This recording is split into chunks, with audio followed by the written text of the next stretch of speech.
The thing in professional poker is do you consider yourself a professional poker player? And if you consider yourself one, then you are one, is kind of the consensus.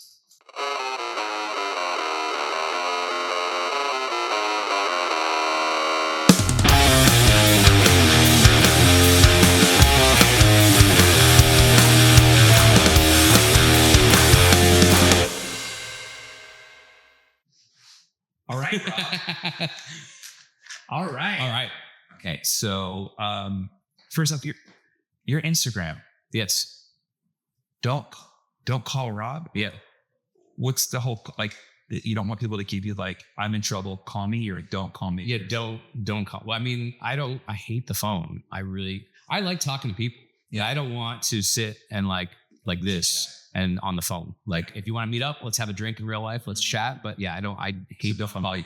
I famously, text, email, any of those things. It's just, to me, it seems so, in this day and age, you're telling me I have to drop whatever I'm doing because you're calling me and I have to talk to you. No. But it also is a term for poker. You know, it didn't start that way, but it has, somebody said like, don't call him. He's going to have it. There you go. Yeah. All right. So fill me in. What do we got going on there, man?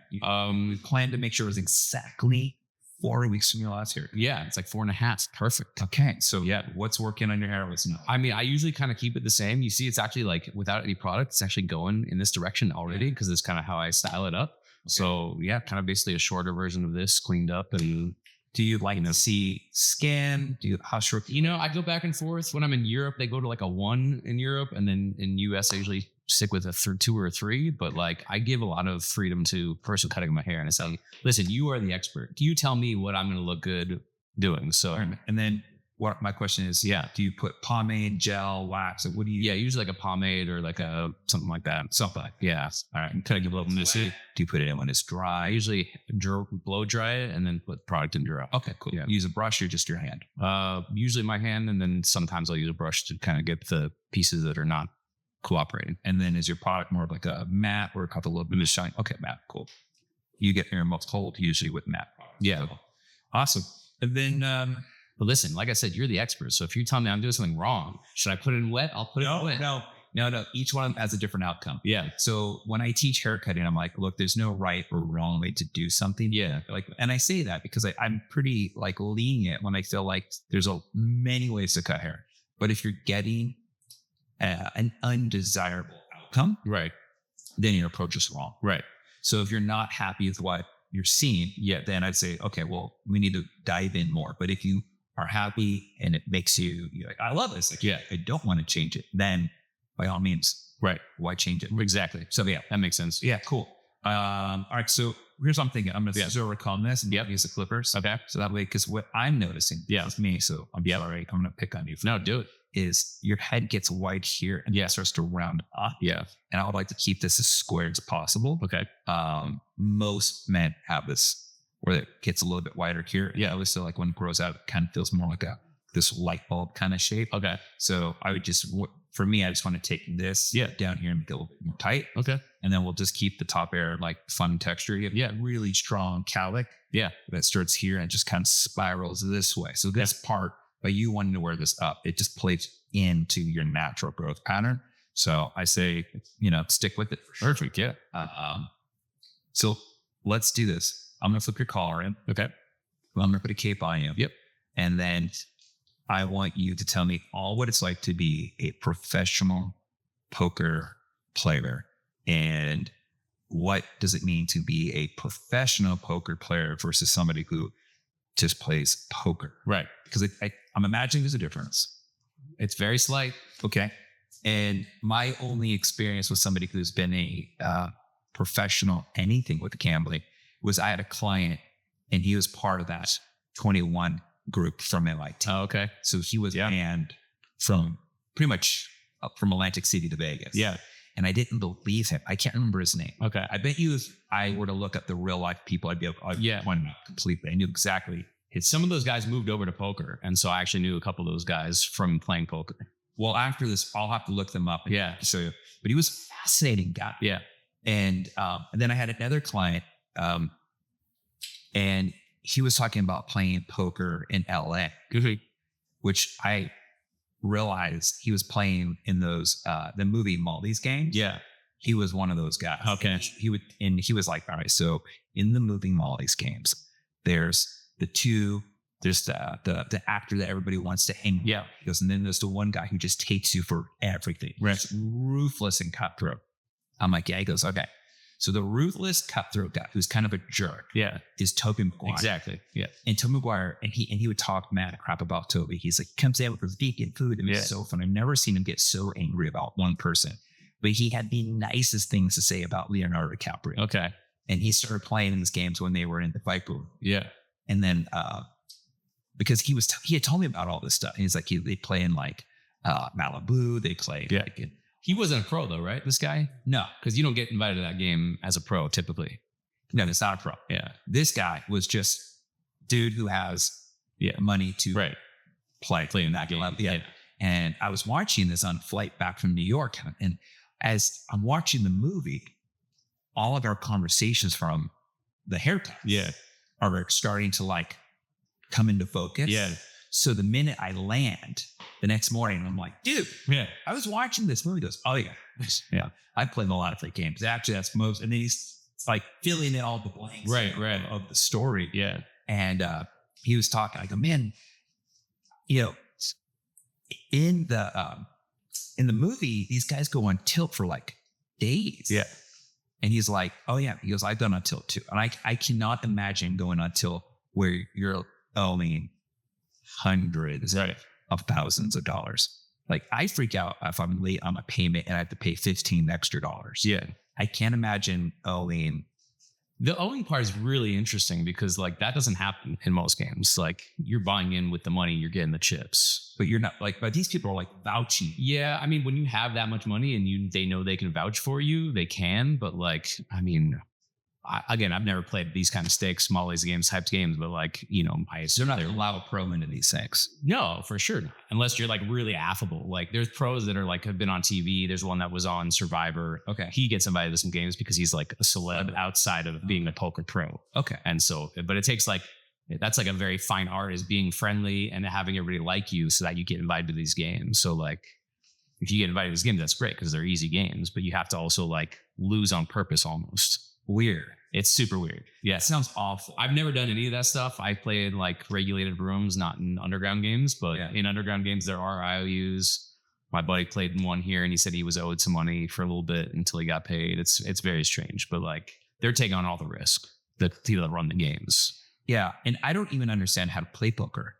The one time my roommates, they were brothers. They came home from work from the salon and there's like this crazy poker game going on. Yeah. And they peer pressured me. They're like, buy with all your money. Well, so they're like, I think like my buy was like $20. Right. Yeah. Something, this friendly game of poker. Yeah. And I've watched enough movies about poker to know that you're supposed to have, quote, a poker face. Right. And if you're not familiar with the poker face, everyone knows about it because it's a Lady Gaga song. Right. And I knew that song. Yeah. I don't think I can do any of these things. Yeah. So I opted for the strategy of what I called excited puppy. Okay. Which is puppy. You walk into your garage. Yeah. And you walk back in. Yeah. And they're so excited to see you. Right. I decided to make every hand. Okay. Like I had $1 million. Right. It was so ridiculous. Yes. So over the top, fake excitement. Right. They could not figure out what I had. I mean, listen, that's a strategy already going in. I don't know if it's a good strategy or bad strategy, but the fact that you had a strategy is fantastic. And my other strategy was literally asking them the rules of the game. Yeah. As I was holding the card, like, yeah. So do you want all the same number? And they're like, because I had like nearly 2 cards. Right.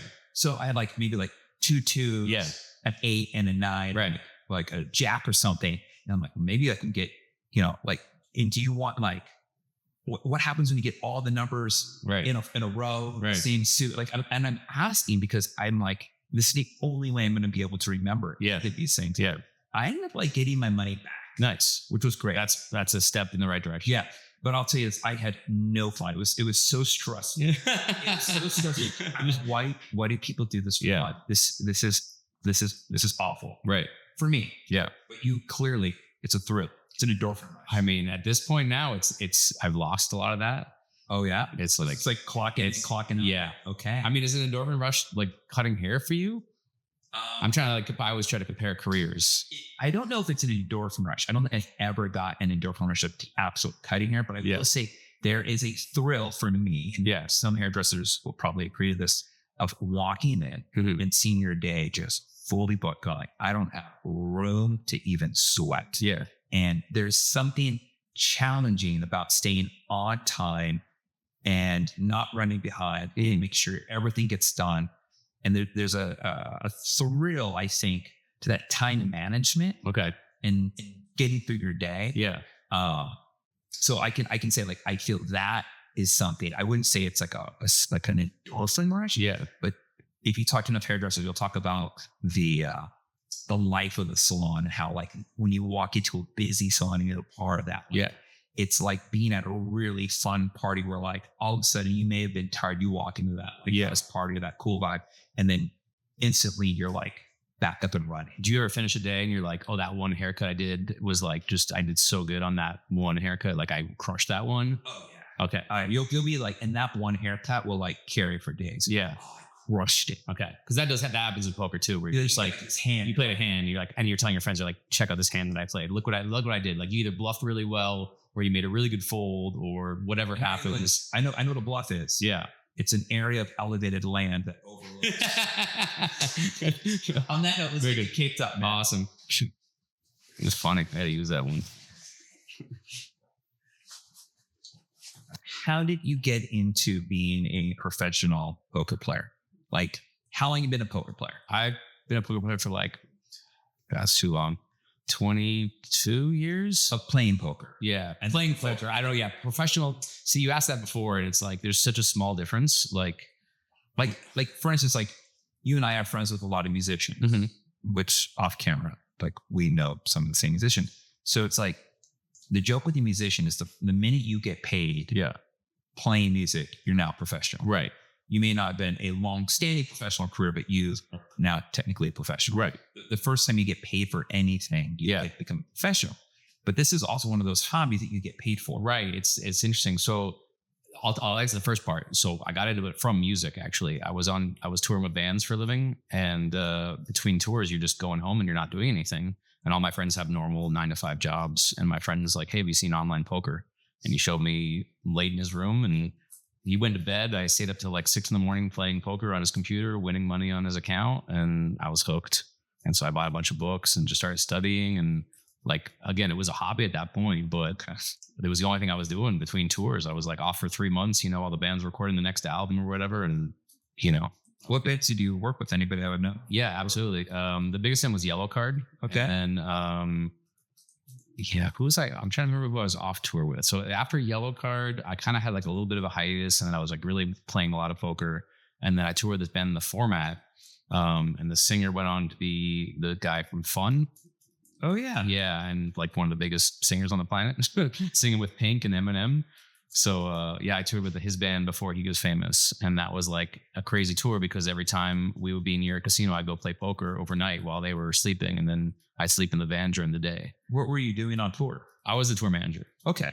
So you had responsibility. Oh yeah. So staying out all night doesn't conflict, but it definitely makes it harder. It wasn't. It didn't. I mean, because I would get the band after the show, get them to bed, get them back to the hotel, tuck them in, see whatever they need. And then I'm like, all right, I'm going to go play poker. And I'd play from like whatever, 1 a.m. to 8 a.m. And then I'd still be awake, and I'd go wake them up, get them all in the van. And then we'd start driving to the next town, before buses, you're in a van. And so they do the driving, and I just go pass out in the back and sleep. But like, you're not really needed as a tour manager when you're just driving. Yeah.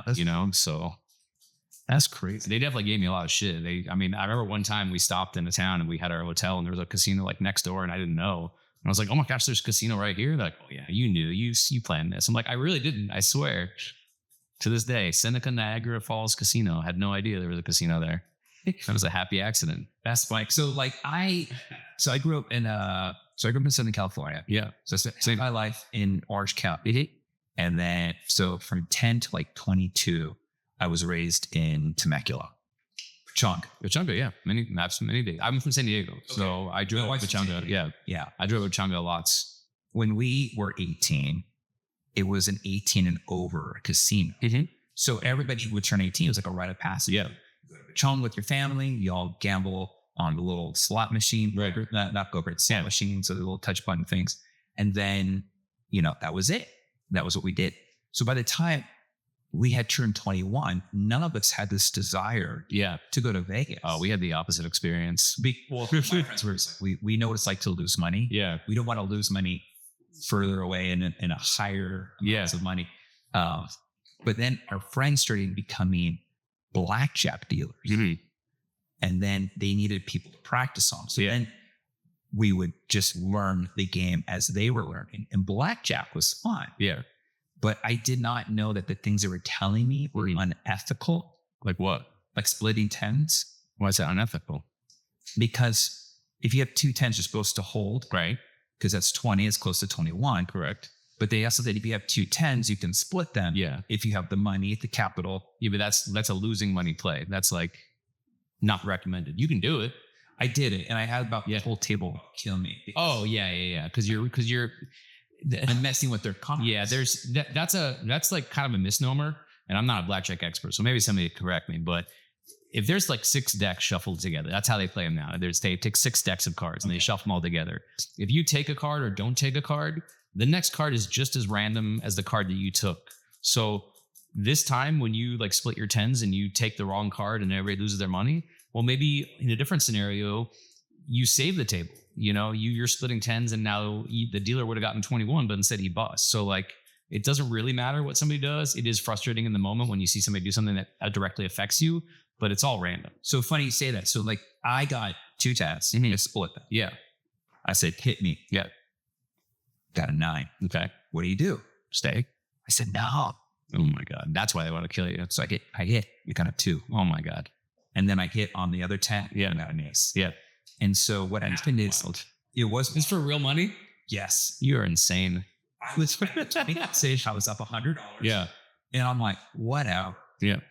Even if I lose this, I'm walked away with like whatever I came in here. Right. Like that's all I care about. Like gambling like that is like, Yeah. that's why I don't do it. Yeah. 19 to hit is crazy because there's 2 cards that can help your hand, ace and 2, and there's 13 cards. So like, And I got both of these cards. yeah. The funny thing is if once I got 21 in the blackjack, Right. everybody else when they hit their cards, Yeah. they went complete bust. And my cards would have hit them bust already. Oh, okay. So they would have like if somebody got the 9, I think they had like a combined total of like 8. Yeah. And they would have hit the 9. Right. And they would have like maybe stayed. Yeah. But then like the person like if you did the math of like what the cards Yeah. I'm always doing that when I'm playing black. Yeah. I can't So help it. You do the math. My cards would have helped them, but they had such low like the next 2 people had such low numbers. Right. That the cards player like 3 and 4 had really high cards. And like the whole table would have been fucked. Yeah. If I kept my 10. Yeah. They were fucked with or without me splitting. Right. Yeah. I was gonna win anyway. Yeah. I just won more. Right. I mean, props to you. I wouldn't go around doing that. For the record, I've retired. Right. That was it. You went on top. If I'm gonna ever gamble and I'm in Vegas, at the Bellagio, you can play war. Right. That's my favorite one. Okay. It only seems to benefit if you have like 5 to 6 people playing. Yeah. If it's just you and 2 other people, odds are bad. You just gotta lose. Okay, don't do that. I've never played war in Vegas. So I've seen it. I haven't tried. Yeah. You're touring. Yeah, so I was touring, playing cards, and then like I don't know, the touring thing is very weird. And I mean, you know musicians, so you know all sides of musicians. It's weird when you go to a bus and then you go back to a van. And honestly, it felt like 2 jobs because I'd be doing the tour and then you come home and then you have to like find the next tour because not every band goes back out. So I was like an independent contractor, at least in the early 2000s, it was really hard to find the next tour. And I kind of got burnt out on that. And then I randomly met a guy online that was a poker nerd learning the game like I was. And it turns out he worked in television and he invited me up to LA to go work on that poker show. Oh, and so I worked on a poker show with him and I used to be a programmer. So I helped him program some stuff and it all kind of just like steamrolled until I moved to Vegas and was like playing poker and working in poker. But even then, I wouldn't even say I was professional. It's like I had that TV job. So is poker, a professional poker, like the way I would probably categorize a professional poker player is where someone's sole income is based only on the game of poker. I mean, even that's hard because I do some other things to make money. I have some side hustles. Yeah. OnlyFans being one. Exactly. Yeah. I've seen your feet. Well, you're not supposed to talk about that. Well, I'm not showing my camera. Okay, fair enough. I made sure not to show Yeah. your feet on the camera. Before, well, not before poker, but because I've had poker for a long time. But in the last few years, I buy and sell gift cards. It's like retail arbitrage. And so I do that as some income, and I get a bunch of different things. I always have different things going on. You can't focus on one thing. But yeah, it's my primary income like this week, and even this year, but like from one year to the next, it might not be the primary income, you know, it's just supplement. It's like being an Uber driver. If you Uber drive on the weekend, are you a professional Uber driver? Like if you do one ride, are you professional? No. But so like, where's that? It's like the thing in professional poker is do you consider yourself a professional poker player? And if you consider yourself one, then you are one, is kind of the consensus. So like Also mentioned that you getting invited to certain poker tournaments. There's like like some things that you have to get approved or something. No, so they're all open. Yeah, they're all open. So I can sign up tomorrow. You could go play at the World Series of Poker, $10,000 main event, be sitting next to. So I'm to have the cash. Yeah. Do you know poker player names? Have I said a name? Do you know like famous poker players? No. Daniel Negreanu? No. Phil Ivey? Phil Hellmuth. Dude, I didn't know who Peyton Manning was when I was hanging out with his wife. Fair. And then I met Peyton and Eli, and they're like, "Do you want photos?" I'm Yeah. like, why? Like, you want anything signed? I'm like, Yeah. I don't know who you are. Right. I just met you. I've met a lot of famous people at the poker table that are like outside famous, and I'm like, I don't know who you are. I met Bruce Buffer, nicest guy ever. And I don't know who that is. he is the announcer of the UFC. Oh, is he the let's get ready? Yeah. No, that's his brother. Oh, yeah, that's right. They are. Yeah, brothers. yeah. What was his phrase? His is it's time. He's got a bunch. I don't know. I don't watch UFC, so I couldn't even tell you, but Apparently he's a sweetheart. Copyrights. Yeah. If somebody says Yes. so I might get sued for this. Yeah. No, I think we're allowed to say it in quote. We're quoting them. We're quoting. Yeah. Yeah. So I met him at the poker table, and a bunch of people were fanning out. I'm like, who are you? And he's like, oh, I'm a Bruce Buffer. I'm like, okay. I was like, that means nothing. And then we chatted on break, and I was like, oh, I guess it's a big deal to be like, I'm thinking commentator. Who cares? Like, Yeah. you're not the fighter, but apparently he's more famous than the fighters in the UFC. Like, Well, there's so many. yes, that's why he's got the brand. So yeah, I recognize like people. But yeah, you can go play the main event, sit next to the most famous poker players. You can not know who they are. It doesn't matter. You got your money, Yeah. and that happens. Yeah. So what's the best poker story you have? And what's your personal favorite poker story? And what's your personal disappointment poker story? Okay, I want to hear. I got them. They're all ready to go. Yeah, I had two come to mind for best. Okay. So I there's cash in those tournaments. Do you know the difference? I'm going to guess no. Someone just to start explaining it. Yeah. In a tournament, you buy in for a set amount. Okay. And you play until you have all the chips in the tournament or no chips. Okay. And so one person wins the whole tournament, and you get paid based on how far you go in the tournament. Okay. So let's say there's 1,000 people. If you make the top 100, you're gonna make money, and if you make first place, you're gonna make a lot of money. Okay. They're very fun. They're very prestigious, but they're very hard because there's 1,000 people, and you need to be the first place. Got it. It's very hard to do, even if you're the best at poker. Like, there's luck involved. And then there's cash games where you buy in for a certain amount. You can rebuy at any time. You can add money on, and you can leave whenever you want. So that's my day-to-day is playing cash games. You make a little bit of money every day. Tournaments, you lose every day, and then once in a blue moon, you win a lot of money. Okay. So I won a big tournament for 160,000 back in 2011. It was televised. It was like the best feeling and the best day. But then all the other days where you play tournaments, you don't win 160,000. Were you living in Texas then? I was in Vegas, actually. It was in Vegas. Yeah. Are there state taxes? In Vegas, there's no state. I'm just wondering what the taxes are. A federal tax, just normal, just like because in California they would take 55%. But they take a long time. Yeah, it's 7 in California for gambling on top of the federal, or at least it was. I don't know what it's like these days. But yeah, but just think about that. It's weird because if you make 0 one year and 160 the next year, you're in a higher tax bracket when you make 160 versus making 82 years in a row. So like poker tournaments are just weird. They're weird tax wise. They're weird like emotionally. But that was obviously like one of the greatest days of my life, winning that tournament and like coming out on top on TV. That was incredible. And then another one, they had I used to play at Binions in Vegas, and they had $100 daily tournament that just you'd win a couple $1,000 or whatever. Mm-hmm. So I play those all the time. So they ran a promotion for some reason where they were giving away seats to fly to the Playboy Mansion and go to an event there. Oh, and I won the tournament and got to go to the Playboy Mansion and have with a bunch of people that won poker and the guys that ran the tournament. Were the playmates there? I don't know. You don't. We got really. I can imagine I would remember. There was definitely models and a lot of girls there. I don't know, specifically playmates. Okay. I was asking if he was there, and they said he just flew back and he was inside the house, but he wasn't coming out to the party, which is sad. But we got to see the grotto. I got in the pool or whatever against better judgment. I honestly think that pool is probably cleaner than any of the party pools in Vegas. That's true. That's true. Yeah. I don't know if you've ever seen those party pools. Yeah. I guess they start off clean. Yeah. Then they are so weird and murky. Yeah. And it's like, yeah, these people are gross that are going to that, and they're wasted. How much were just pissing in a pool? Lots. Probably. Well, I was thinking other fluids than just piss, but yeah. Guess what? There's some stuff going on in Vegas. Come on. Oh yeah. Yeah.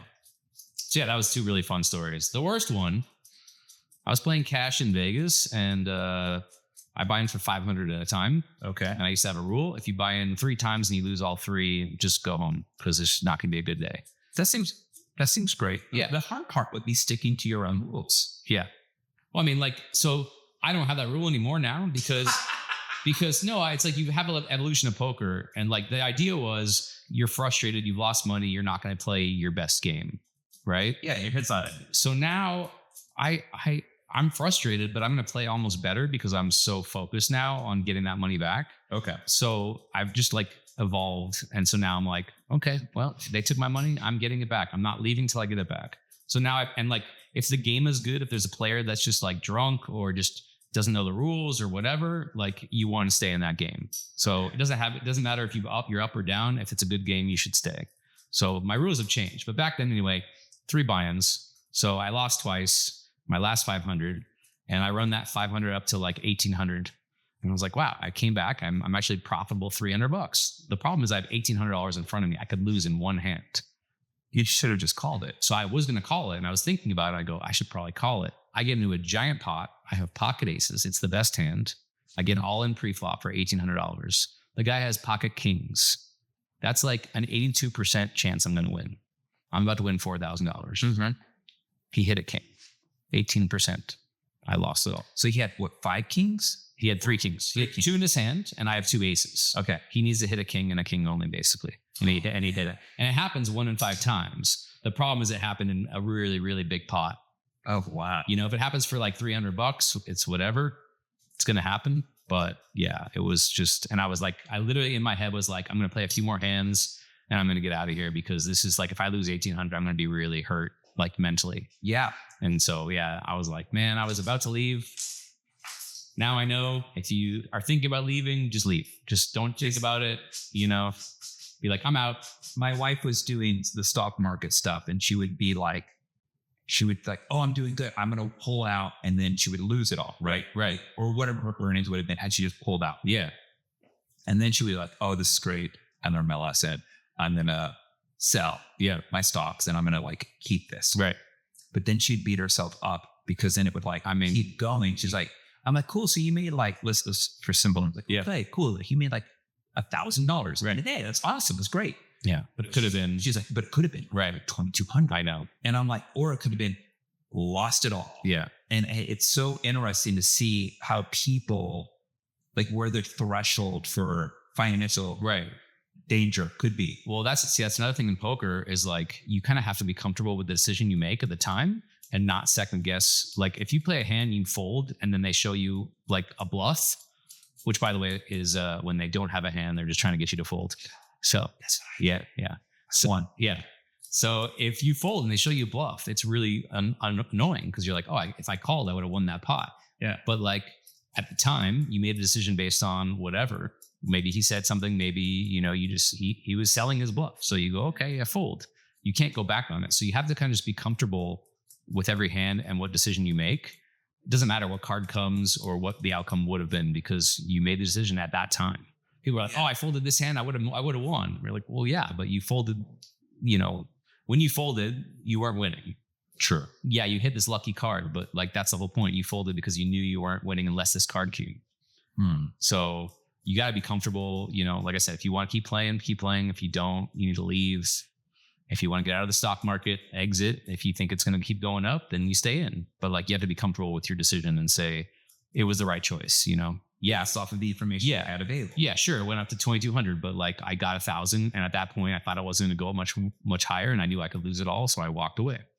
Yeah, it's funny. That's a lot like parenting. Yeah, I had a client, and they said, "Just remember, parenting, you're going to fuck up. Yeah, like it's inevitable. You're gonna do something, right? And they're gonna be mad at you, yeah, because you did something, right, or you didn't do something, right?" And I was like, okay. They go, so you're going to get in trouble one way or the other. Just remember that you're making the best choice given the information available at the time. Right. And they said, hindsight's 20/20. Of course, yeah. Because now you didn't know how it was all going to play out. Right. And I thought that was like a really great way of calming all of my parenting nerves. Right. Like, look, like my wife's like, did we do the right thing? I'm like, look, it was the right thing. Yeah. The choice right. we knew.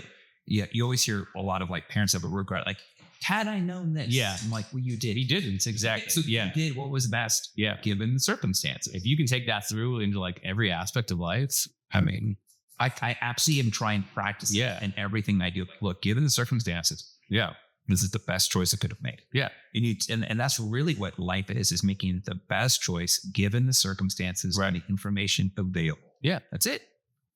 I mean, that's like, that comes in like, should I go drive this route or this route in traffic? Like, oh, I got stuck in traffic. I could have taken this one. Well, you chose this route because you thought it would be faster. Like, and you didn't know there was going to be a car. So right, exactly. A minute later. Exactly. I mean, what I always think is interesting is when being not lazy, but what's that thing? Oh, being a procrastinator pays off. Yeah. So my wife and I were still dating, and we were in San Francisco and taking this really cool trip. We like did the train up to Santa Barbara, wine tasting, took the car all the way up to Napa, drove up the coast, right? And then we dropped the car off in San Francisco. And as we're in the drop off the rental car, I'm responding to clients because we're still living in California. I'm like, my client's like, hey, when are you going to be back up to the new year? I'm like, oh, I'm trying to stay up for clients, whatever. And my wife's like, hey, can we get going? Because like, I was like, wait, hang on. Let me just finish this thought. Message, and then I'll be 100% there. Okay, cool. So finish up my message, and then we're walking. I'm like, oh, look, our hotel's right over there. We can cut through this alleyway. Well, what we had just missed was some guy jumping off the roof. Oh, wow. And so like, there's this car, and it's just like the movie where the top of the car is like crushed in. Yeah. And there's which I did not know, there's a dead body. Oh my! Rolls off into front of the car. Being that in San Francisco, I thought it was just a homeless guy sleeping in front of a car. So I didn't think about anything. My wife's completely distraught. She's like, oh my God, do you see that?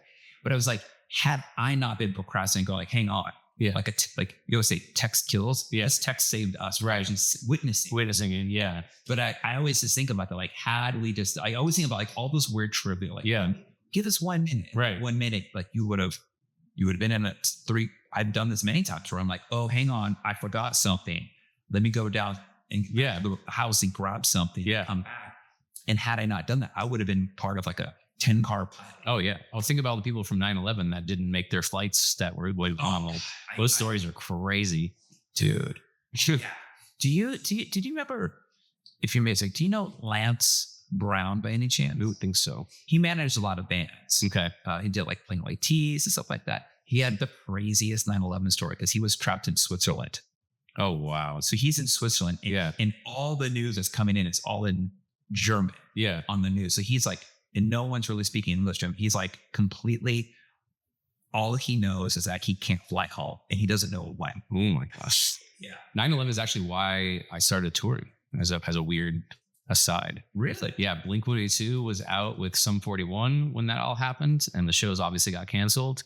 And then Blake had to make up a few shows, and Sum 41's like, we're not coming back to America right now. No, thank you. They're getting it. Yeah. And so Midtown got the shows, and I had been chatting with Midtown over the last year about having them take me out. And they called me and said, hey, do you want to come work these like 3 shows with us and try touring with us? I was like, yeah, sure. And What were you doing before that? I was a computer programmer, kind of. Okay. Yeah, I guess. Playing with computers. Cool. And yeah.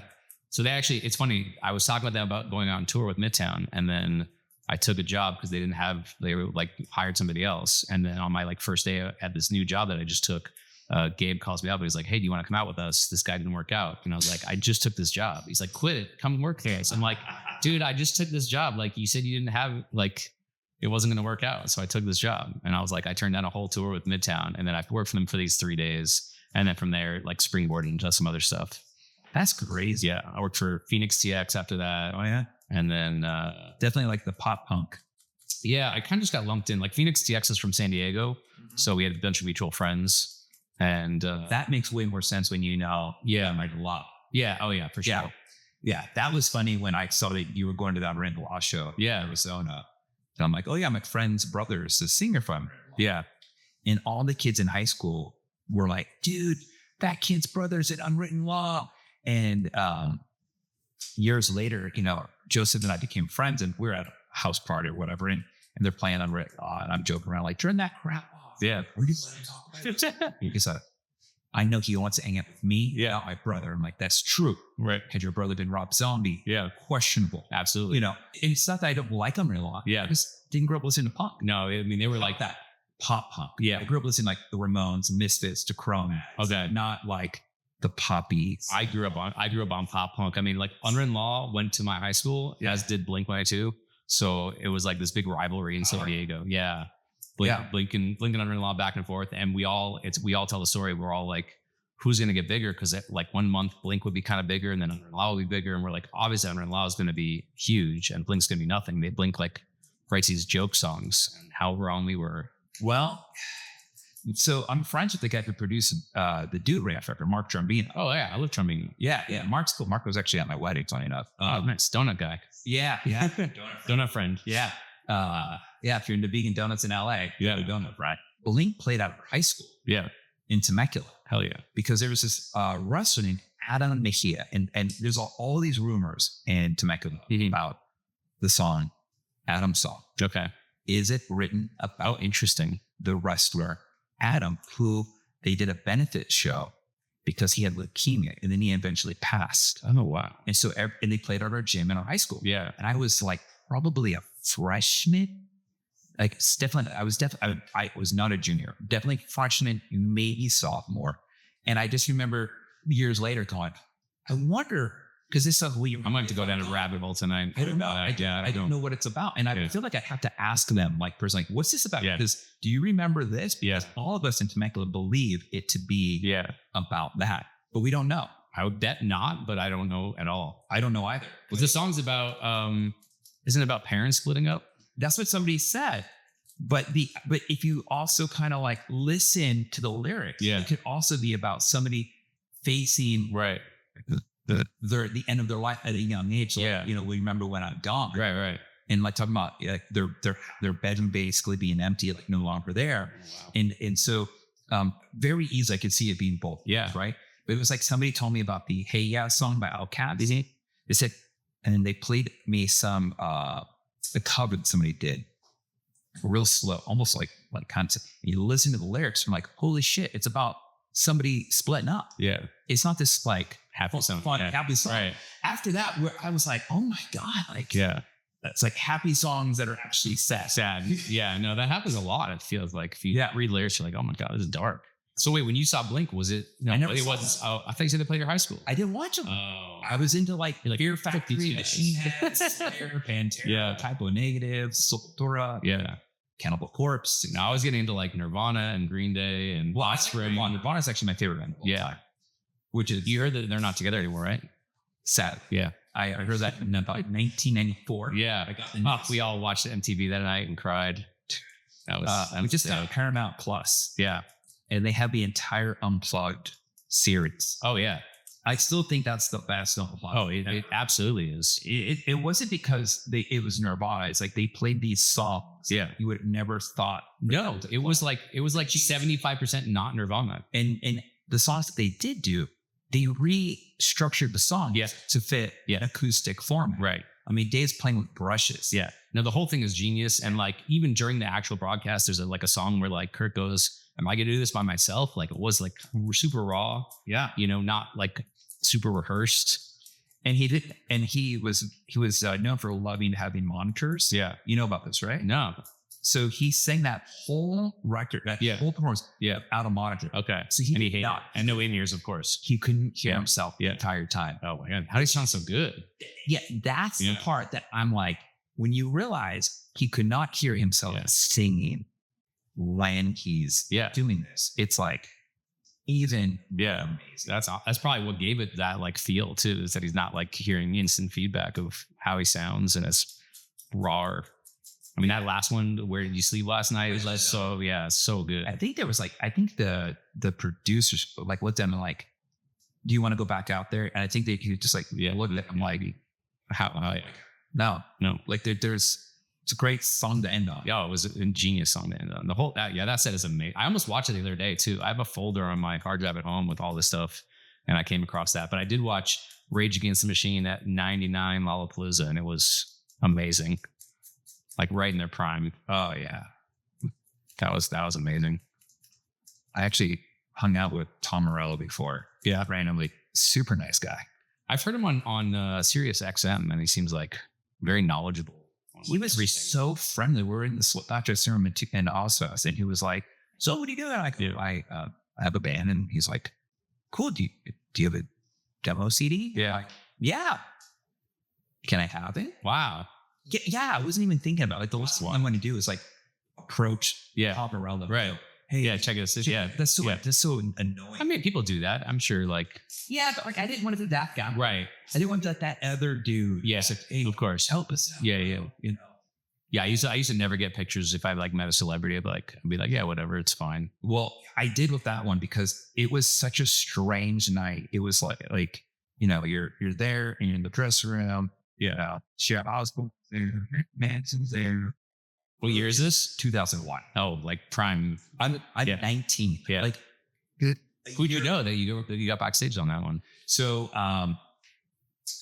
my drummer and I, we were we were friends with Slipknot and people in the Slipknot camp. Okay, and so. And then the guy, Reverend Be Dangerous, he was like connected to Freak Show. Mm-hmm. And we were friends with him too. Okay. And so we were on the guest list. Yeah. We got to like go around the whole thing.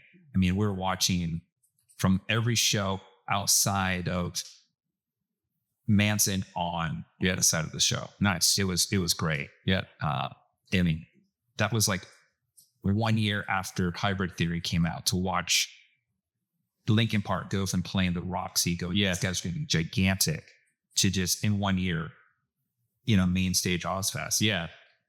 And they just destroyed.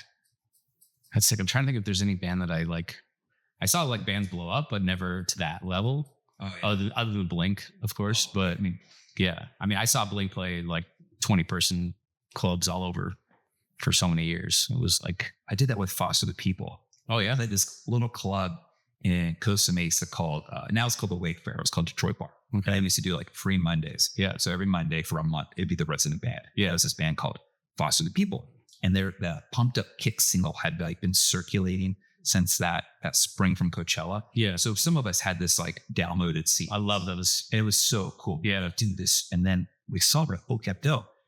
And when we went, there was maybe that first Monday, 20 people, including the staff. Yeah. By the end of that month, there was a line around that song. That song blew up. And it was like, everyone, but they were so good. I had that experience with The Used because one of the tours with Phoenix TX, they opened up and they were like a nobody band, and they played these like 3 shows with us, and they gave us their CD that was burned but not like out yet. Yeah. And it's like, you guys are really fucking good. Like, I really like your band. And then that summer I was on tour with Yellowcard, and Used was on that tour. And I said, hey, I really like this band. I'm going to check them out every day. As long as we're not playing at the same time, like I'll be gone for that 45 minutes. And I stayed on the side of the stage, and the summer started out, they were playing like 20 kids. And then that Taste of Ink blew up. And by the end of the summer, they were just like packing it in. And I was like, good for you guys. That's so cool. And the even funnier part is I came back to San Diego and played my friends the CD, and they all were like, what is this shit? This is terrible. And then I was like, you guys are crazy. This band's so fucking good. And then I came back after Warped Tour, and they're like, check out this band we discovered called The Used. So I was like, I played that for you. They're like, no, you didn't. I feel like that was the same thing with Linkin Park. Yeah. My friends were like, 2 singers? Yeah. Rap, like, I'm like, do you not know when a good song? Like, these are great songs. Like, these are amazing, well-written songs. Yeah. Like, you can't deny that. They're like, I don't know, man. Really? And then they all put their money on these other bands. Yeah. That were all like signed to like major record deals, like Warner Brothers or like Interscope. And I was like, nothing. Yeah. Like, I don't even know if half of them even got their CD released. Yeah. Because of whatever. Right. It's funny when you see bands, you're like, why wasn't Zebrahead big? They were doing the same thing and they never got. Well, they had that Playmate of the Year song. Yeah. Like really, that was like their hit, you know? Yeah. But I feel like there are sometimes these bands and they get lumped in with a genre and that genre doesn't necessarily fit them. Yeah. Like I was surprised that Head to Eat never got bigger. Right. Because during that rap metal mashup, I was like, they seem to be doing something very different than what we were thinking. Like, what was their hit song? I know that name. Couple. Really? I mean, Bartender's the one that I like. I don't even know. And then, I mean, I just remember going like, this band should be bigger. There's so many bands like that. There's so many bands that I've heard over the years. I'm like, this band. I still listen to records from that era that nobody knows. Like, I'll be like, there's this band from Puerto Rico, Puya. Okay. Nobody knows about. Love it. But dude, would you imagine like a hard rock band that's playing Ozfest, but they have all the percussive instruments that like Carlos Santana tapping on. Okay. And they're doing a breakdown and there's a dude fucking jamming on. Yeah. And you're like, how does that work? But it did. It was, they were so cool. Okay. How you spell that? Puja? Puya. Puya. Puya. Okay. Puya. Yeah. And all right. We've completely derailed from poker. Sure. Yes. So we get too much music industry background. Yeah. Well, music is just one of those things. Yeah. So how's this year turning out for you? We're about towards the end of 2025. Yeah. How has this year fared for you? So I'm only asking. Yes. I when I go online, I don't make sure to check in on everyone. Mm-hmm. But sometimes people's stuff pops up. And it felt like every time yours came in on the story, something was going wrong in Vegas. And it was... I mean, the thing is it interesting if I make $100 in a, playing a session tomorrow? No. So I'm not going to like post a story and say, oh, I made $100 or I made $200. The stories I post is when it's like really, really big win or really, really big loss. And I don't remember though. I couldn't figure out the number that you had lost. You were just like, oh, like it was just like, I could just tell in your tone. Yes. Yeah, exactly. My mom does the same thing. She's like, I know you have a bad day. I don't understand anything you said, but it's like you were talking like in code. Yeah. So you're like, he had a run and a this and a that. Absolutely. And I'm like, I don't know any of these. When I explain some of that stuff, I usually I'll break down the odds. So like I went to New Orleans for 8 days last month to play tournaments. And I had one hand where I was like 85% to win the hand. Okay. And it was for the equivalent of $4,000 in the pot. And I did not win. And I was like, man, those hands hurt, when you lose a big pot. But this year's been great. I actually, I went on a cruise with my best friend in Europe. Oh, cool. We went on like a Greek cruise. And on the way, I always like, okay, well, I'm going to be in Europe. Let's go play a tournament. So I played a tournament in Malta called Battle of Malta. And I got second place out of like, I don't even know, 1,000 people or something like that. And I made like 70K. 70K euro. So that was that's like 90,000. It was like 85, 80, something like that. Okay. I wasn't too far off. Yeah, no, pretty close. Yeah. And like I said, I don't play a lot of tournaments. So to have that, I told you, you don't win most tournaments you play. You expect to lose. Yeah. And then once in a blue moon, you win a lot of money. So that was my once in a blue moon. I win a lot of money. Have you played Morocco? I did. I went to Morocco like 2 years ago. So what's the deal with Morocco? Like, why do people go like, oh man, don't gamble in Morocco? Or like, is it real? I don't know who said that. I don't know. I've had like clients say like, oh man, trying to gamble in Morocco is like, it's so expensive. Not Morocco, sorry. Okay. Monaco. Oh, that's very different. Yes. That's very different. Monaco. Yes. Have you gambled in Monaco? I have not gambled in Monaco, but I've been to Monaco. We did a TV show, a poker TV show there. And they had a dress code for us. And we're like behind the scenes workers. They're like, you must wear slacks. And I was like, get lost with that. I'm wearing slacks. So you don't want to play in Monaco. It's very expensive. The whole city's expensive. I mean, you're talking like, this was like 2005 we were there, and I was paying like $20 for a burger when a burger in America was like $6. Yeah. It was just, everything is like so expensive. So they have a really nice casino. There's a dress code. You can gamble there. Like if you go to Vegas and play blackjack, you're going to find now like $25 minimum per hand. And if you go there, it's probably like 100, 200 minimum in Monaco. Yeah. But like, is that, would you do that?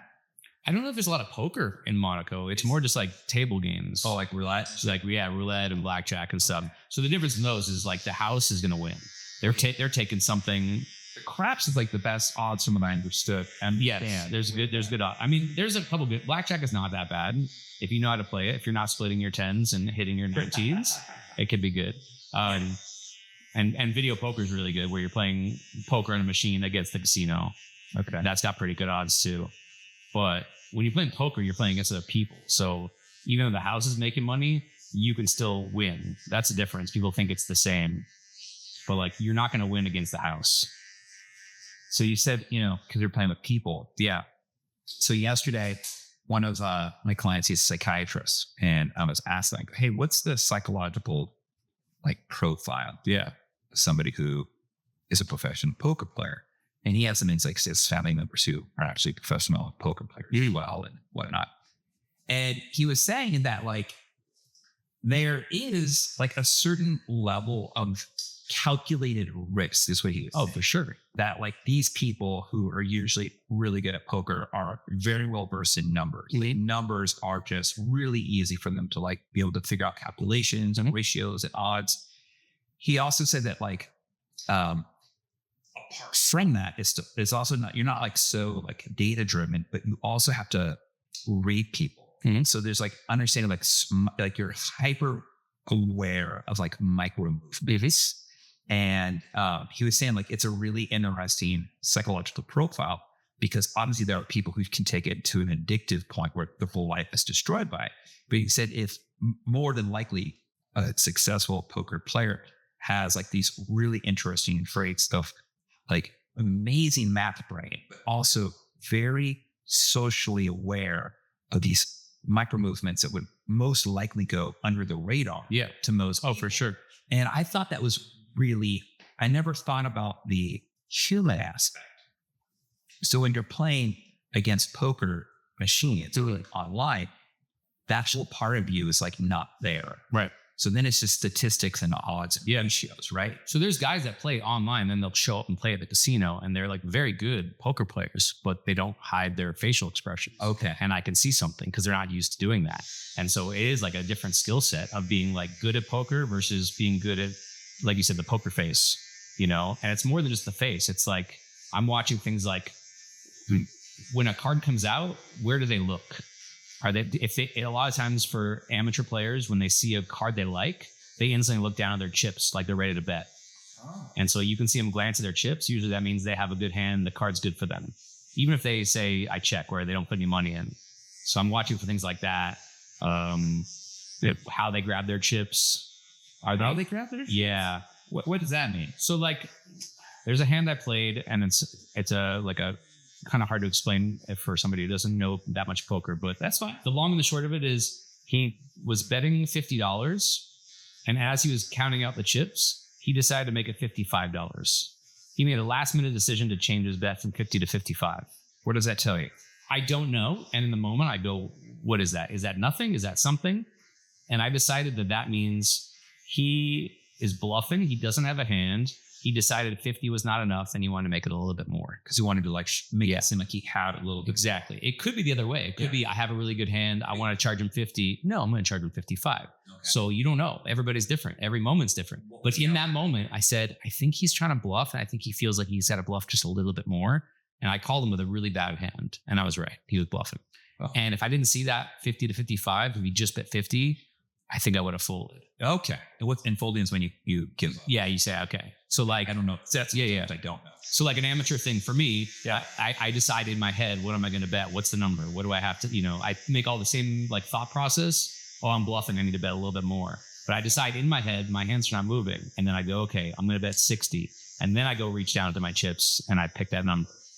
And so most people don't do that. Most people will, I call it thinking with your hands, where they're like counting out chips as they're thinking. And you can kind of, if you watch and pay attention and see what they're doing, maybe you can get inside their head and figure out what they're thinking.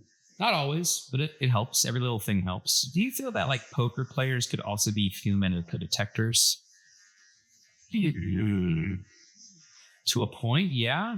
Because you have to kind of know if someone's full of shit. Yeah, it's really hard. And if you just like say something, like if you say a sentence, how would I know if you're saying something truth or not? Like poker, it's a whole story, There's different rounds of betting. So you kind of put together this story. So if the story doesn't add up, it makes sense that they're not bluffing. But like when you just say a sentence, like, I met a guy at a poker table the other day and I go, what do you do? And he goes, would you believe I'm a Nobel Prize winning scientist? And we go, yeah. I mean, why would you say it if it's not true? And he was telling the truth. Oh, wow. But like, if he was lying, I don't know. You wouldn't. I would never know. If you're saying that, I'm going to believe that that's what you do. I'm pretty trusting about that. When somebody says they do something, yeah. Why would you? I have no reason to not believe you until you give me a reason to not trust you. Yeah. At that point, then I'm gonna be like that. Yeah. I always joke because all my stories, I had so many years. So I made Blink's website. I don't know if I mentioned that. No. I made their first website, and I was like around for a lot of the like early years and saw a lot of their shows. And I tell all these stories, but we didn't have like cell phone cameras. Oh yeah, I know what you're talking. I have no pictures to prove anything. I have no I have the website I could show you, but like there's no proof in the world. And it's funny to me. So I'm always telling these stories thinking like people probably think I'm lying sometimes, but why? Why would I lie about that? I get it because being in the music thing and just being around like so much close proximity to Los Angeles, you just have these random stories. Yeah. And if somebody goes like, oh man, you in the bands, it's almost like you're that dude from Almost Famous. It's like, oh, I guess so. And that was like what I thought. Yeah. And then I have I'm like, I actually now don't agree with that. I think I'm more like Forrest Gump. Yeah. Where I just randomly throughout life, right, happen to always just be around exactly something. Yeah. Like I'll call my wife like, you won't believe this story. And she's like, I will, because she never believed, I think, most of my stories of my life until we started interacting with people from my past. Yeah. And then they would confirm, hey, remember that one time? Yeah. And then everyone were like, oh, hey, I did. That's funny. Yeah.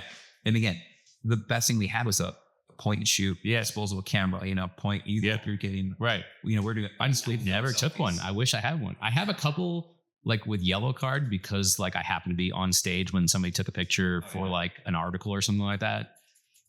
But like, yes, I have nothing with Blink, nothing with Midtown. Like, it's wild. Yeah. Different times. Yeah. Blink, I've never seen Blink in concert. Really? No. I ran into Travis once in Corona. Yeah. Oh, yeah. I have a 65 El Camino, and I was thinking about getting something done on the paint. Yeah. And I took it to the place that he got his cars. Oh, wow. And I just so happened to be walking out when he was walking in. Yeah. And he goes, is this your Elko? Yeah. And I goes, oh, man, it's clean. I go, thank you. And he was wanting to know a little bit about it. Yeah. And I go, hey, I saw your caddies in it. Little paint job. Right? I come in to chat. Yeah. Right. And my dad was with me. My dad was so funny. He goes,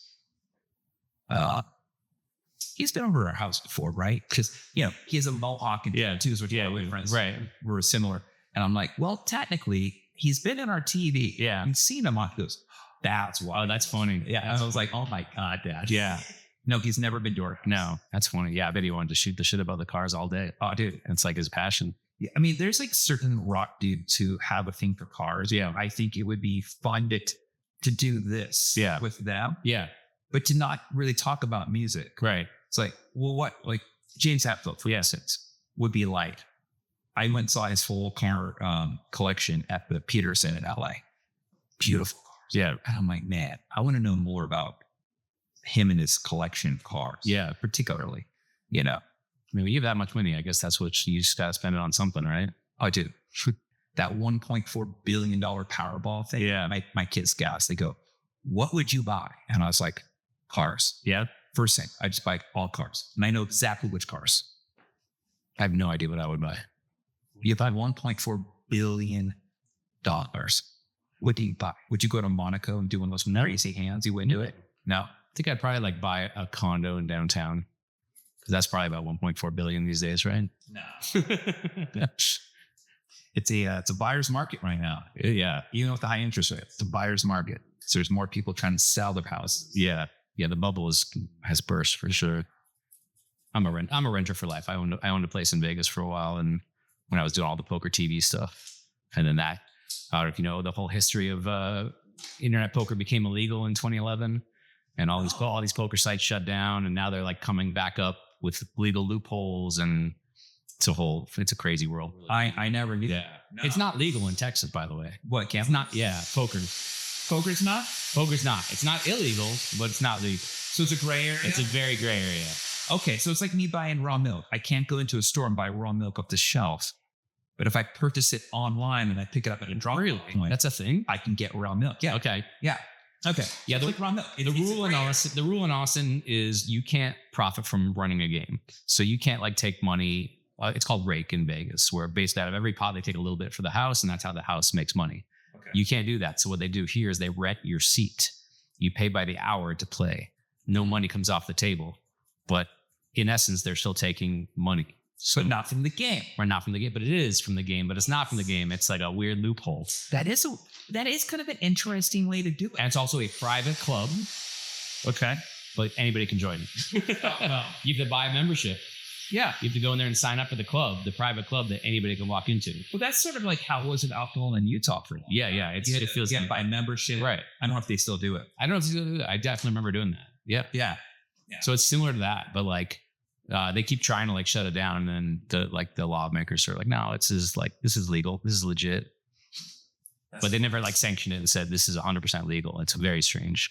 Yeah. It's just funny to me because they're like, oh, okay, it's got to be a private club. And you're like, okay, so it is a private club, but it's in a strip mall that anybody, like you can walk in there and join the club. So is it really a private club?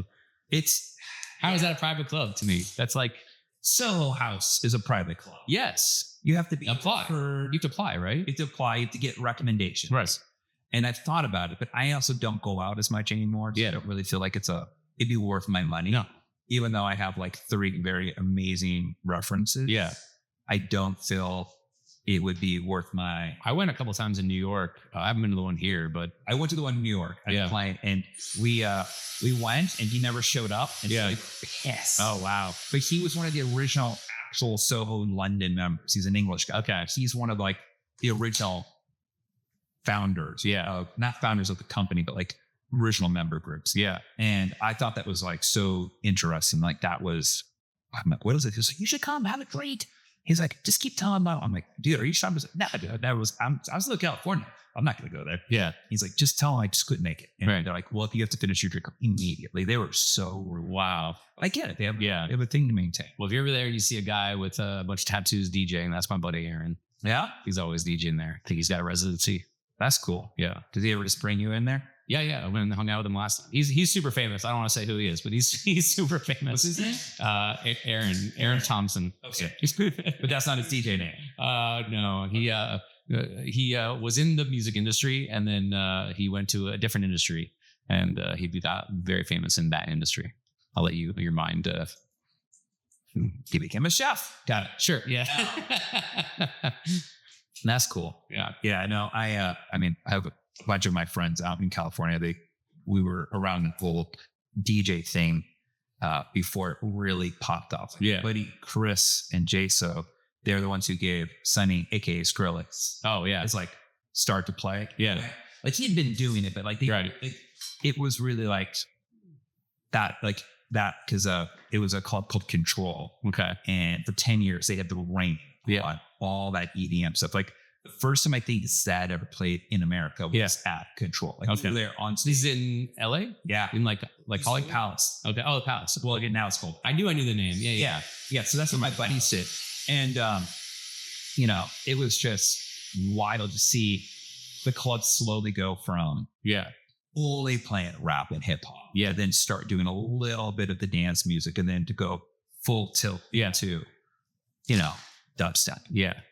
How's this shaping up? I'm loving it. It was great. I think we're good, man. Yeah. It looks similar to how I see you when you're talking. Yeah. About You've seen the story. I've seen about the the story. bad beats and the the bad odds. So if somebody wants to play poker better for just to like kick the shit out of their friends, on a irregular basis, Right. Is there like should somebody go around? So when I started, it was really hard. I bought a bunch of books on Amazon and read these books that were like, they were okay. I got something out of every book, but you kind of have to read a lot of books to get all the information. Mm-hmm. And then I watch a bunch of TV shows, like poker shows, and just watch how people play and kind of learn from that. But really, it's about experience. Nowadays, there's training sites that you can buy, and people will actually like give you like a coursework with video and, workbooks or whatever. Mm-hmm. And there's some really good ones. So you could actually sign on and then there's like free YouTube videos too. Have you ever thought about like teaching people how to play?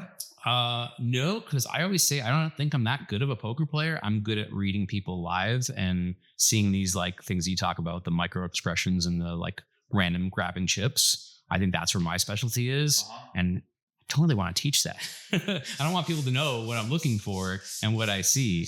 Well, I would say like my friends and I always talk about being a hairdresser. It's like, you don't have to be the greatest hairdresser. You further along to the person who's needing help. Yeah. So like, you don't have to show everybody everything. And even if you read something a certain way, they're not always going to like get the same thing. Sure. Yeah. I mean, the thing is there's lots of people that are teaching poker, like as like coaches and stuff, and they have way more accreditation than I do. So it's like, why would you, who am I? I'm just a number, I'm nobody in the poker world. Like some people know who I am, but like, I'm not a star, and there's people that are stars that are teaching. So like people want the big name. Do you want to be more the star? No. You don't. When I won that tournament, it's not even the target on my back. When I won that tournament, people were like coming up to me like, "Oh, you won that tournament?" Yeah. I'm like, who cares? Like, why not? Like, that's why I won. We're all playing poker. We all want to win. We all know we're going to win at some point. Like, it was cool, but like, why does somebody else care what I did? Yeah. I thought it was really weird, and I didn't like this like fame. It's not like you made a song and you gave it to the world and people are like, oh, I really, that song, I'm depressed and that song made me happy. Like, I get that. You're giving like art, but like, what am I doing? Like, why does anybody care that I won a tournament? Like, who cares? Just give them a hand. Yeah. A winning hand. That's, I don't even want to say like, oh man, it'd be fun to like go play poker. I have no, then. No, well, this is like, earlier you were joking around. It's like, I bet you. Yeah. They don't have a direct flight. Right. Here to LaGuardia. Yeah. Who was right, by the way? You were. Okay. Yeah. And I said, you're somebody who will bet. And I love bet. Right. But there are, if I ever come to you, bro, and I say, I bet you $9,000 I'm right. Right. I'm never betting you. Don't. No. So that's actually a funny thing, because if you want to bet on something stupid like that, which happens in like the poker room, where you're like, you want to bet on that? If you're like, oh, I'll bet you there's no flight to LaGuardia. If you're that confident, why would you bet? You have to like undersell. You're like, I don't think maybe there is. I don't know. You want to bet? Like, that's how I would do it if I'm actually trying to like hustle you. You got to like use the poker face. I would be so adamant. Yeah. I've lost. I mean, from knowing you, and don't take any offense to this, you wouldn't be good at poker because you're very emotive and you're like, you talk with your hands and So this is why I decided to play extra excited. That like a free hand. Great strategy. There's no way I'm going to be able to play it cool. Yeah.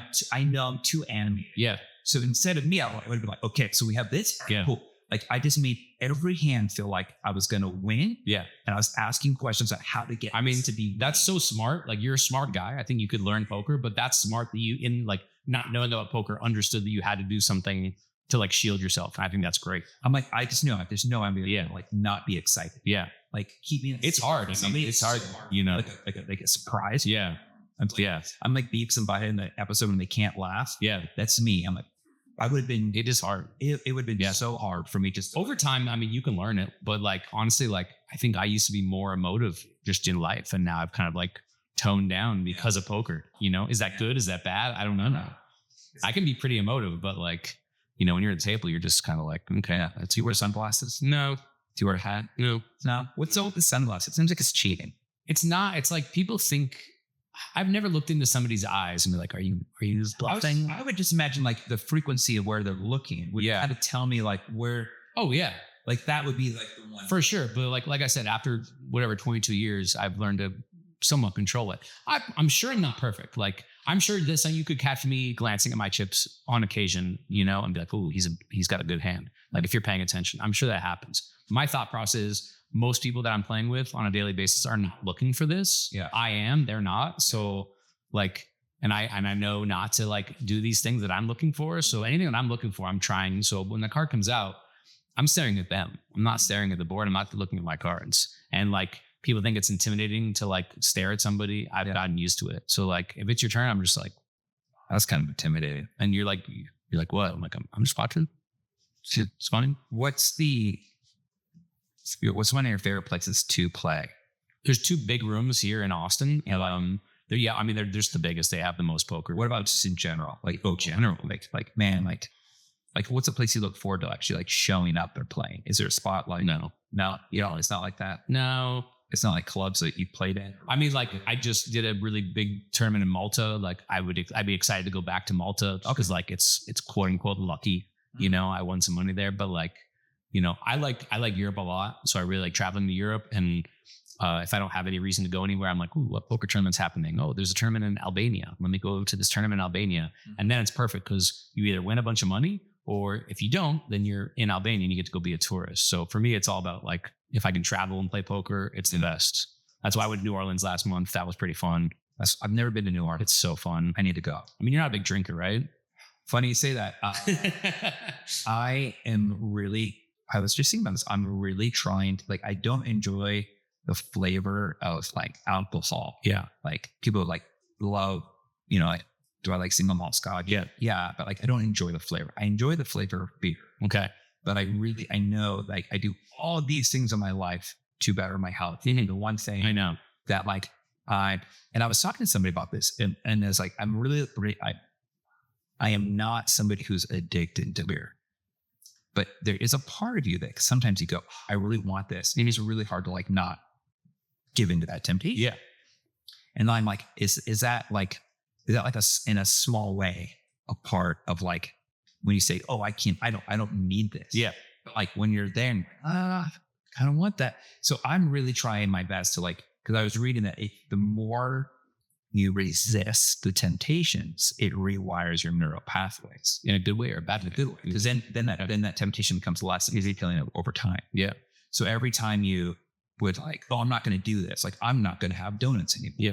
And you go like 3 weeks without having a donut, and then something happens. You see that one juicy little glazed donut, and you go, oh, it's been a while. Yeah. And you have that one donut. The next thing you know, I want to have another donut again. Yeah. It's like it's sort of like that. Yeah. And it's not that I can't do it or I can do it. It's just one of those things like when that moment happens, you're like, oh, it really, and I was thinking about it, like one of the guests I had on, Mike Capelwood, he was Psycho Mike and K-Rock back in the day. He was Loves Life. Yeah. True. Can you hear me that guy? Yeah, fucking great guy. And he was saying that like the hardest part of staying sober is not when you're backstage at all these fun events, it's when you're bored on a Thursday night. Yeah. And there's nothing to do. Yeah. And I don't have that boredom because I have my wife and kids and stuff. Passing. I will stay when you're bored in an airport. Yeah. And your flight's delayed. That's the time. That is when I go, what else am I going to do? Yeah. That's the hard part. Yeah. But I mean, New Orleans, I mean, I would want to go for the food, not really. Yeah, the food's good too, but that's the other thing. That's the other unhealthy part. Everything there is so covered in butter and, deep fried. And it's not bad for you. Fair. And deep fried and is bad. Lots of bread. Yeah. It's like, I was there 8 days. I've been trying to eat healthy. Like I'll drink, but I try to like at least eat pretty healthy. And it's so hard to do that there. I can only imagine. I had black and catfish. That was about the best I could do, which was good, but So where are you off to next to go do your gambling? We have nothing planned. I'm flying out of town to go see The Format. They're doing a reunion tour. The band I used to tour with that became super famous. So it's really funny because where they playing? They're playing Arena in Arizona. They're playing New York, LA, and Phoenix, and they're from Phoenix. Okay. So I'm flying to Phoenix to go see them in this arena, and it's like I saw him play to like 20 people on every day of this tour, and now they're playing, an arena. He got super huge. So I'm going to do that. I was trying to combine it with poker tournament, but it didn't work out. I think I'm going to Lake Tahoe in November. Yeah, there's a big tournament there, and then there's a tournament in Montreal in November. So I'm trying to pick between those. And there's a big tournament coming here to Austin called World Poker Tour. World Poker Tour. Yeah, interesting. Yeah, so there's so much stuff going on. It's like I'm very bad at planning. I go, where am I going to go next month? I got to go somewhere. I'm toying with the idea of going to Asia to go play some tournaments there. Maybe back to Europe. I don't know. Any ideas? I don't know any. If you could go anywhere, because you travel based on work too, right? Yeah, but like I think it would be like if I can go anywhere. Yeah, and like I could teach classes, I would probably pick places of like I've never been. Yeah, that's what I try to do. Like when I'll go to Albania. Like that's top. I went to Albania, but I didn't play poker. Okay. So I'm like, I gotta go back and play poker. Yeah, I'd probably pick places where like if I have a shitty day of playing poker, where do I think I'll have a good time? Exactly. Yeah. That's why I was like, let me go to New Orleans for 8 days. Yeah. And let me go. I went to Morocco a few years ago. Like, why not? Yeah. It's like, it's not profitable to go there just to play poker, but like as a vacation where you're also playing poker, it's nice. You're going to spend money on vacation. Yeah, exactly. Why not go somewhere where you could potentially walk out 70,000 euro. Yeah. Yeah. Or look, I made enough money to pay for this. Yeah. So that's how I like to do things. So I don't know. It's like, I'm already thinking forward to like the February, March when it gets really cold here and it's miserable, and go somewhere. Do they have gambling? Do they have poker places in like Brazil? Yeah, I played in Brazil. Oh yeah. Yeah. There's a big tournament. What about like Asia, like Southeast Asia? So there's some it's like starting to pop up. I've been to Southeast Asia a couple of times. There's a tournament in Cambodia, and I've never been to Cambodia. Okay. So I'm trying to go there. There's tournaments a lot in the Philippines, and I've never been there. Okay. So I'm toying with the idea of going there in like Feb. And yeah, I mean that'd be like their summer. Yeah, exactly. So perfect. That's great. Yeah. What about Japan? Very little poker. Really? Yeah. Are they like sanctioned stuff, or is it like I'm not sure what's going on there. I met there's a guy from Japan that's living there, and I chat with him like a year or two ago, and he was telling me how there's like underground games plenty, but like they're not, it's like against the law. They're very weird on like what's legal and what's not legal. I was wondering like if there was a thing, it's probably like Yakuza regulated. I don't even think it's like regulated. It's just like what I mean by regulated is like Yakuza. Yeah. I imagine it's like they're sanctioned for sure. Yeah. I mean, it's crazy. So I don't know. I've never played poker. That'd be a wild thing to do, to play poker in a country like Japan, where it's like, you don't know what you're getting into. Would you want to get into that? If I had somebody that like this guy I met that was playing the games and said, yeah, you're going to in there for sure. Yeah. I played in a Hollywood home game one time. Speaking of Hollywood home games, my buddy, he used to be a DJ on K-Rock, and he was playing this game. He's like, yeah, I can play. You got to play. And I played, and like, it was funny because the night we went, there was like no celebrities. Yeah. Some guy was on the phone, and we think he was on the phone with, it was the guy that made Swingers, big movie director now. Oh, Jon. Yeah, Jon Favreau. Yeah, we think he was like on the phone with Jon Favreau, but like, you don't know. We think he was, I think one of the guys like an extra in Swingers. It was all like, I don't even want to say it, like C-list. They're just like, bit players. Yeah. We played this like Hollywood home game. So I'll play anywhere, if somebody says it's legit and I'm not going to get robbed or scammed. I knew this guy, he was a client, and he would always be up in LA. He was doing some little poker tournaments here and there. He's a young guy. Yeah. And he's like, you won't believe who's always at these things. Yeah. And I remember carefully, it's the girl from American Pie.